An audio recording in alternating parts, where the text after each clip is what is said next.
Let's go. This is another Hamish and Andy podcast. Welcome to the show. But if I were you, I would never have tuned in, because this show is cursed. No, don't try and switch channels now, as you're in too deep and the curse is with you, but won't be by the end of the hour. You see, this whole thing started when Hamish and Andy came into possession of a cursed watch and decided they could fix things by blowing it apart. 3, 2, 1. Jesus! Watermelon is raining down on us. I'm happy to proclaim the curse is broken. And the villagers rejoiced as the curse was considered extinct. But in actual fact, it wasn't. The explosion had merely proved the curse was more powerful than people could possibly imagine. You and I tried to blow up. We did blow up a cursed gold watch, and I was told that the curse was over. Two guys walking through the bush found the watch completely whole and still working. You pooping me. No ball poop? No ball poop. So the watch had to be divided up and set in a curse-proof resin to be sent to all corners of the globe into the hands of trusted sentries. These heroes will forevermore be known as the Guardians, and the final resting place of this dark scourge will be sorted today. So, don't miss it. Good afternoon, everyone. Hamish and Andy with you. A sense of pride, Ham. We're on the march because it's an exciting day. Obviously, there's a little concern still. We're still cursed. But by the end of today, Ando, the curse will be broken. Yeah. If only we could do the same for Ebola, but we're working on it. Yep. Because unfortunately, the only thing we know how to cure are cursed watches. And you do that by cutting them into 5 pieces, setting them in plastic and spreading them to the corners of the earth. Now, viruses, too small to cut into 5 bits. That's true. Very, very small. Very small. I mean, and it's probably spreading a little quicker than our curse did. I mean, our curse was confined to 1 gold watch. If you've not heard the show before, one of the most treasured pieces of antiquity you could ever get your hands on is one of the Happy Hours gold-coloured watches. There's only 100 in existence. Unfortunately, one of those is cursed. You just heard the story. Over the past week, as you know, we've been trying to spread pieces of the cursed watch around the globe. Yeah. Haim, today we put an end to this madness. There's 2 more ingredients. Thank you. It's a pleasure. There's 2 more pieces of the puzzle, so to speak. We need to send another one away to another Guardian. They're in the United States, but also you'll have the final piece. I have my final random ace in the hole, bullet up the sleeve, cat in the hat. All of those are wonderful turns of phrase and euphemisms for something that is random and you can't predict. I send my mystery piece to someone in the world who doesn't even know what it is. Yeah. And that way, it's untrackable. So by the end of this show, there'll be a triumphant cheer, and hopefully this curse will be finished. I don't know. And we'll probably do jazz chat. How many people have a bullet up their sleeve? Most secret agents would. So happy hour. Look, we're probably the only show on radio this week, maybe even this year, that's put so much time aside to get rid of a curse. Yeah. Some radio shows to sit with their curses. And I say that's sloppy. Exactly. And I certainly wouldn't be doing that. I mean, the radio awards are coming up. Yeah. Wouldn't want to be one of those shows that hadn't bothered to get rid of a curse going into the awards. But that's just us, and it's a coincidence that we're coming up to the radio awards. We didn't do this to get any monkeys off our back. We did this because listeners of the show are also cursed, and that's not something we ever wanted as part of the listener experience. Apologies if you just found that out. It's heavy for a Friday. It's huge for a Friday. It all stems from the fact that one of our beloved gold-coloured watches, which we award very rarely to wonderful listeners of the show, there's only 100 in existence, one got cursed. We tried to blow it up, it survived the explosion. We now have cut it into 5 pieces, and we're distributing those bits around the globe, to podcasters, thus breaking the curse. International podcaster here, Ham, called Kurz, is from... No. Is from... No, don't send it to him. His name is Kurz. Yeah, isn't that amazing? I'm not sending you... Mate, you'll amplify the curse. Kurrs. I'm still suspicious. Phnom Penh, Cambodia, that's where he lives. Okay. He's a local there. Cambodia's been through a lot.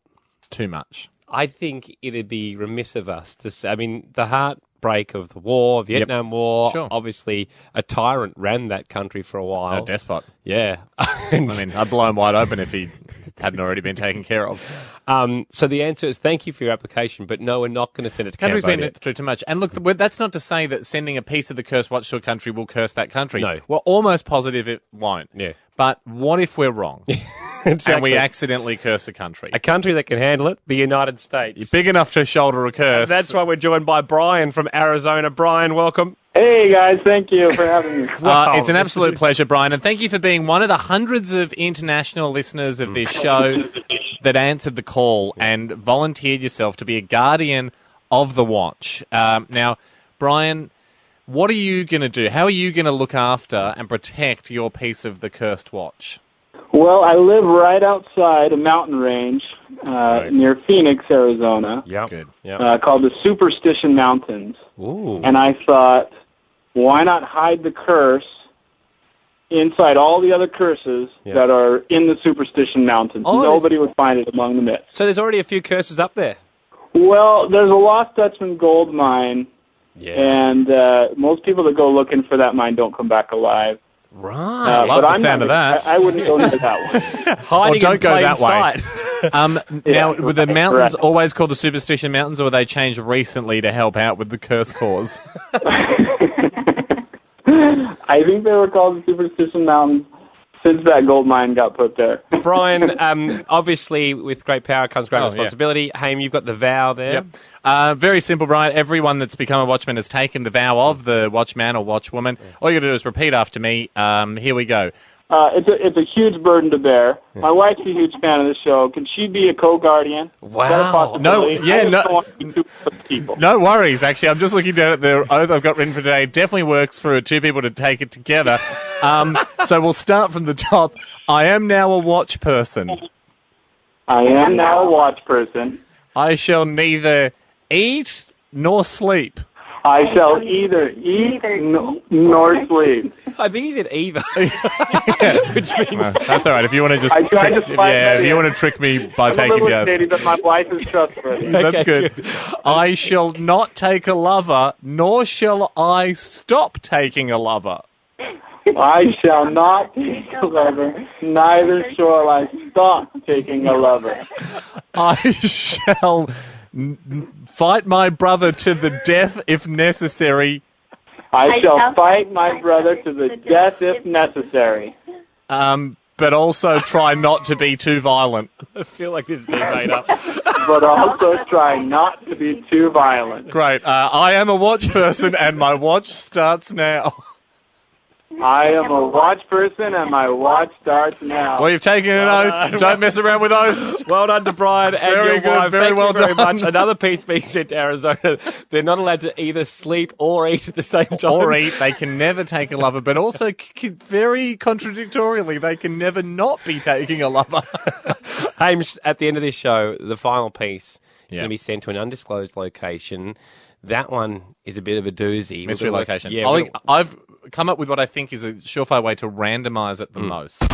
you can contact the show anytime. It might be contributing to a topic today. We're just concentrating on getting rid of a curse. And we'll have the curse gone by the end of the show, guys. Breathe easy. Obviously, it's not gone yet if you were planning to take the streets Yeah. to dance around and let off machine guns into the air. But we promise you by the end of the hour, you can unleash your automatic weapons. Sometimes, And then, why not turn them in? sometimes, Be nice to not only break a curse, but get another machine gun off the streets. hey, sometimes you can contact us with trials and tribulations in your life, Yeah. Questions? Exciting announcements? or great victories, and that's what Jeremy has done. Jeremy, you've come to the right show for the right topic.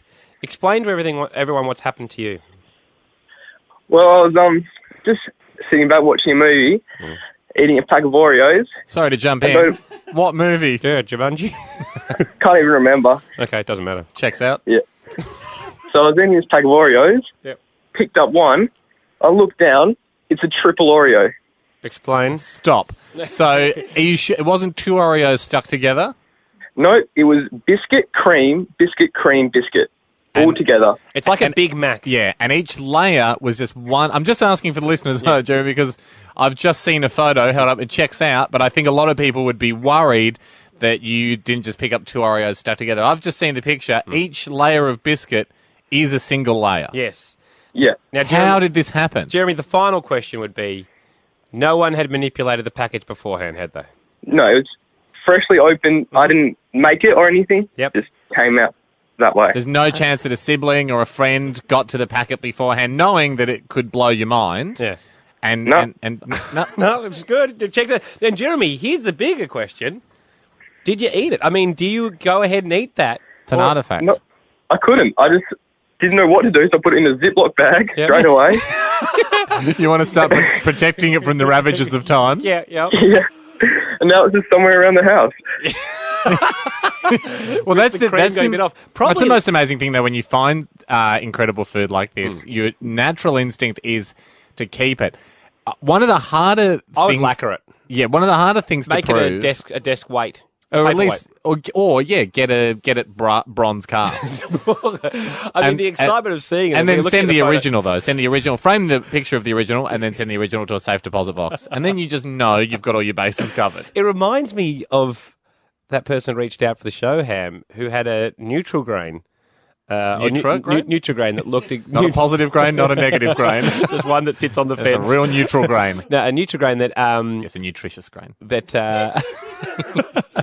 that looked exactly like ET. I loved that. And that was sent into the show also in a Ziploc bag. So One of people are reacting correctly. People do get excited when something like this happens, especially in the snack world or the regular consumer world. Like, no one gets excited if you went, I went to an 8-course meal and the cheese course looked like the Eiffel Tower. No one's excited about that. No. One time, we've had a few people try and send us photo evidence of opening up a bag of chips and there's nothing in it. Yeah. That's a very, very hard thing to prove because it does look a lot like an empty bag of chips. You have to actually see video of someone opening it to be properly amazed. I feel like we should I've never seen that. I feel like we should start a segment now just on these kind of food treats. Here's what we want to do. If you've got something that's like the triple Oreo, maybe not today, maybe not next week, keep your eyes out. Yeah. If something pops up or you know someone that's got one, please forward it to Ripley's Eat It or Not. That's which we will now own. We'll get that. Ripley's going to be annoyed that we've stolen their name, but because the interesting thing is, did you eat it or not? And if you haven't eaten, if it's good enough not to eat, it's good enough to make it on Ripley's Eat It or Not. Jeremy, you did the right thing, mate. Thank you very much. Jeremy, you've started a segment. Cool. And probably a coffee table book. Sweet. It's annoying that it's named after Ripley and not yourself. But that's just the way the cookie has crumbled. Jeremy, what's your last name? Jeremy Deck. Oh, it might be Ripley. We're still keeping it as Ripley. Thank you, Jeremy. It's the happy hour. Such a long shot. I know you'll like this. I'll be the judge of whether I like it. Little radio trick, guys. Always just tell people they're going to like it. And it just gets everyone going, oh, yeah, this is terrific. I'm having a good time. My tastes seem to be in line with Andy's. I guess I've always thought of myself as the thinking man's Andy. And you and I, we have done a bit of travel in our time. And when this is something that popped up recently on the trip where Zoe and I were overseas. We were in Greece, but this almost every country outside of Australia, New Zealand, and America, the phenomenon, the luxury we enjoy of going to the toilet and flushing the toilet paper is not a luxury we should be taking lightly. Yeah. In so many countries in the world, I mean, I still didn't know this. They put a bin near the toilet, which I just thought was for bulkier items or hand towel. Or ladies' items. Stuff that would block up the sewage works. Yeah. But I always thought, but surely not paper. Toilet paper, not sorbent. Yeah. Like that's going down. No. A lot of places, the sewage cannot handle even soft one-ply toilet paper, right? So but with our stupid Australian brains, like, no.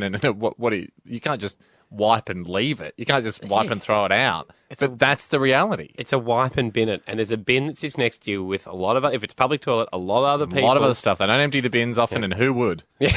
Who's putting their hands up to go and say, can I, sorry if someone else wanted to do it, but can I go and get the paper bin? It's unbelievable, but that's the reality that a lot of countries face. Are they recycling? I hope not.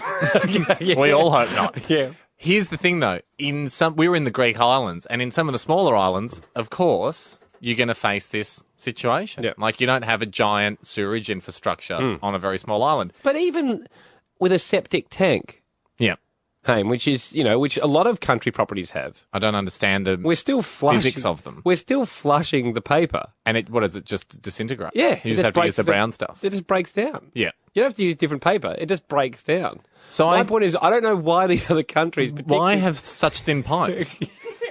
Well, I don't want to get graphic, but if a number 2 can go down, an innocent piece of paper can't it? Yeah, I would have thought But that's the thing. Obviously, and if you're a hotel, nothing loses your business faster than something like the toilet's backing up. But then you're also a hotel that has to be, you can't just, we see it a lot, because on Gap here, we do not stay at the fanciest of places. No. So we've just got people going, hey, idiots. Yeah. Put all the paper in the toilet. Because if it backs up, you've seen the lobby. Yeah. You know we don't care about this hotel. We're not coming up to fix your room. So we all know when we're on Gap here. You play by the rules. Play by the rules because this is not the Four Seasons. They're not walking upstairs to be like, I'm so sorry, we'll move you. You just sleep with a backed up toilet. Or if it's a one-night stay, don't play by the rules and just hold on and as you leave, it's fire and parting shot. Yeah. But when you're on holidays, obviously we're staying at someone that's not Gap Year accommodation. They were a little nicer. So they're sort of like, how do we tell people that are used to flushing paper down the toilet that we don't want them to do that? But at the same time, we can't be so gross as to say, hey guys, all the paper goes in here and let the stink hang around. There's a sign next to the toilet at a hotel we stayed at who have obviously gone, okay, they're going to flush a little bit down. Yes. But how do we make them not have a party with all the paper? The sign said, please use as little paper as possible without compromising your comfort. Which I hope the sign started off with, please use as little paper as possible. And then everyone just went, well, that's like a postage stamp. Okay, well then maybe we need to add a little something in here to go. So they were expecting you to flush it? So they're going, we know you're going to flush, but just don't wrap your fist in it. And don't make paper mittens. Yeah. Just use as little as possible. We're not telling you to use none. Not telling you to use left hand for wiping, right hand for eating. But we are just saying, let's keep it on the low side, but also, but you can use a square if you need it. It's the happy hour. An important time is before us, Sam. Yeah. If you've just tuned in, welcome, but you're cursed. We have a curse upon the show. A gold-coloured watch is what is cursed, and it's in our possession. It's being sent around the world. To bring people up to speed, we thought we'd get someone with a much better voice than you or I, Ham, to explain. There's a curse upon the show that threatens to destroy us all. A curse that needs to be contained, then divided, then packaged, and sent all over the world like a packet of twisties. Yeah. But never opened. Yeah, of course, because it's cursed, of course. The separated pieces needed to be well spread out, so they've been sent to Hawaii. Jade, where do you plan on placing the cursed watch? I will probably keep it in my room, and my little Tibetan Spaniel, who is very fierce, can also keep an eye on it. To Iceland. Kristen, how will you guard your piece of the watch? I think the current game plan is I'll drop it in a volcano. To South Africa. Ryan joins us. How do you protect this piece of cursed watch? I have a patch of land that failed the vegetable garden, so I propose digging it under there because I want to pave over it. Yeah. Once it's down there, it will never come up again. And to Arizona. Brian, what are you going to do? Well, I live right outside a mountain range called the Superstition Mountain, and I thought, why not hide the curse in the Superstition Mountain? These people are the guardians with a huge weight now on their shoulders. And with great responsibility comes great power. A power that they have vowed to not take lightly. I am a guardian of the watch. I will not eat. I will not sleep or take a lover. I shall fight my brother to the death if necessary. My watch begins now. And my watch starts now. And my watch starts now. My watch starts now. But one piece remains. A piece that will be sent to an undisclosed location so that it can never be tracked. A piece that only one man knows of its destination. The bravest, most courageous, and handsome man in the land. Okay, hang on a minute. Tone it down. We know who it is. Sorry, who is this man? It's me. Oh. Yeah. Okay. Thank you so much, Rod, our voiceover specialist. I feel like you fed him a few of those last lines. I actually am illiterate, so I couldn't have written that down. But I just learnt to write, Ando, because it's my job to randomly select the person who we send the final piece of the watch to. Now, we have previously said on other shows that we'll send it to Anchorage in Alaska, the capital city of Alaska. Yeah, but that's giving away where this last piece is. And the whole point... it's not. Well, the whole point of sending this last piece out is if we've been fooled by the other 4 watch people, the other 4 guardians, and they're all banding together to try and recreate the watch and therefore the curse. We can't afford that. That's why we're sending this piece to a mystery person, someone that doesn't even know about the show. Definitely not someone that's written in. I'm going to tell you who we're sending it to, but that person we don't even know who that is yet. And then there are several layers of chance I've built in. It's a bloody chance sponge cake. I don't know where it's going, but I do want to know how random it is. Ando, simple question. Yep.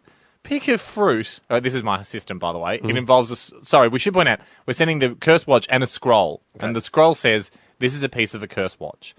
Do not worry. You are not cursed. Yep. You simply need to bury or dispose of this and never tell a soul. Yeah. That's the main scroll and watch package. Then there are 2 sub-scrolls that I'm sending out with it. We'll get to those in a second. It's like a pass the parcel. Okay. There's wrapping and sub-scrolls and sub-scrolls on the outside. Just pick a fruit. Grape, apricot, banana, eggplant, or pomegranate.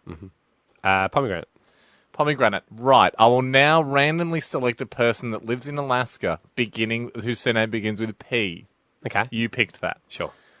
I then send them the package. I'm not going to tell you who it is, but this is what the first sub-scroll says. Yep. It says, go down to Warrenoff Park, which is a big park in Anchorage in Alaska. I Wikipedia'd it. Okay, sure. Find the first person wearing a blue coat. Mm-hmm. Okay? Yep. Then they give them that. That's their job done. Then your job is done. And then, the person unwraps it, then the next sub-scroll says this. Sure. In Alaska, the Iditarod is the world's premier sled dog race. Okay, yeah, sure. Go and find one of the international sled dog competitors. Yep. Or a member of their team. Mm-hmm. So you know it's probably coming from a Nordic country, but you don't know where. Sure. Give them the scroll and watch. Okay. Then they go to the sled dog race and they give one of the doggers the final But piece. why couldn't you just send it straight to a dogger? I just like keeping a bit of randomness in there. And you expect these people with no knowledge of the show to do all this? Well, they're going for a race through the woods. It's like a 100-mile race, so if they want to bury it out there. The first person you send it to. It's on scrolls. Yeah, it's true. I think if there's one thing we've learned from history, no one doesn't believe a scroll. And then no one found the Dead Sea Scrolls and went, oh, well, wrap them up again. You just believe it because it's on a scroll. And so once... am I wrong, Jack? No, I'm right. And once this is sent off, we're done? Curse is broken. No one will ever find that piece. Thank you. That feels great. Thanks. Yeah. It feels a bit like when the Smurfs built that Gargamel-proof fence. Yeah. Finally, we do not have to live in fear. Yeah. What a show. I mean, and Huge. What relief. A weight off our shoulders. The curse has been lifted from the show. If you missed any of it, podcast at hamishandandy.com. And I feel like I'm not even wearing a shirt anymore. What, I feel like my at least my shoulders are bare. Yeah. And that's the feeling I hope everyone's got. But not bare as in you're getting cold. Bare as in free. Free to run. Your shoulders are free to run through the fields. You can feel the slightest breeze on them. And it's been a long time since we felt that because we've been wearing the uncomfortable, heavy Hessian jacket of a curse. Yeah. It's been terrible. Hey, with all that to get through, you and I haven't caught up. That's annoying. We should do that over jazz. Cool.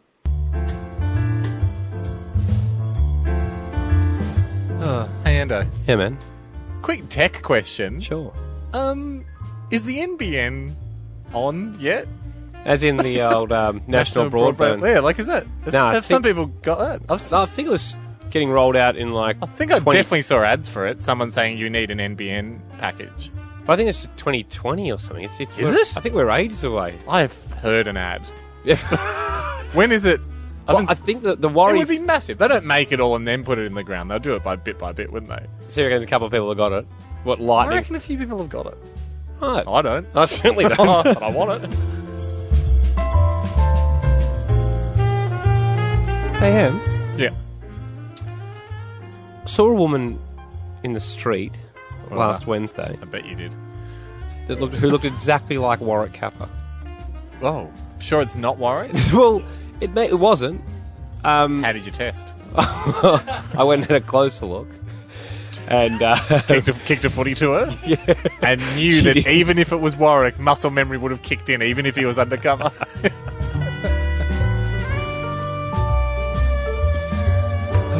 And been signing off a lot of my emails lately with Hugh Jackman. Oh, yeah. Like, I just finished by going, anyway, speak to you soon, Hugh Jackman. All right. Do people think that Hugh Jackman has sent them an email? I don't know, but it makes me feel good. Why? Just because how great would it be to be Hugh Jackman? And that's the kind of... Like, I'm doing something that only he gets to do. Yeah, that's true. But it's not identity theft. Yeah. It's more just like I'm trying on the identity for a bit. How often do you write Hamish Blake at the end of an email? No, I'm not interested in doing that. No, I know what that feels like. I'd rather feel like Hugh Jackman. My point is, he wouldn't be writing his whole name. He does. No, he doesn't. He actually writes the Hugh Jackman.